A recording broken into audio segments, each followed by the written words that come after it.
চাটা ধর তাড়াতাড়ি, চাই খাওয়াতে পারবো এই গরমে। গরমে আর কি করবি, চাই খা, বৃষ্টি বৃষ্টি তো আর হচ্ছে না, যা গরম। বৃষ্টি যে কবে আসবে?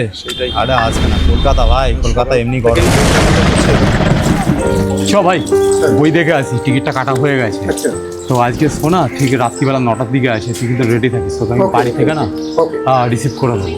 ওকে ভাই, হ্যাঁ আমরা কি সিনেমায় যাচ্ছি? আরে আগে বলবি তো ভাই, আমি সব ক্যান্সেল করতে হবে। ঠিক আছে, আমি করে দিচ্ছি, কোনো ব্যাপার না। আমি যেটা বলতে চাইছিলাম যে অ্যাকচুয়ালি আমাদের না টিকিট অলরেডি কাটা হয়ে গেছে।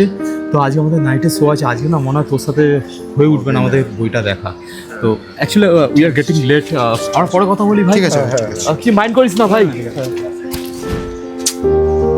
বেকার বেকার সিনেমার মধ্যে ওর কি কাজ আছে, আমরা আগে তো টিকিট ডাকবি না সব জায়গায়। ভাই আমাকেও নিয়ে চল না ভাই, আমিও চখাবো। হবে না ভাই, দেখছিস তো দুজন বসে আছি, উজ্জ্বল আসুক যদি নেয় দেখ ভাই। আরে ওই তো তোরা যাবি না নাকি? হ্যাঁ কটা বাজে ভাই হ্যাঁ, আমাকে একটু নিয়ে চল ভাই। অ্যাকচুয়ালি আমি নিয়ে যেতাম, বাট নতুন সকার চেঞ্জ, প্লাস আমরা দুজন আছি, কোথায় বসাবো তোকে? শোন না, আমরা না বেড়াই, তোমার না অনেক লেট হয়ে গেছে।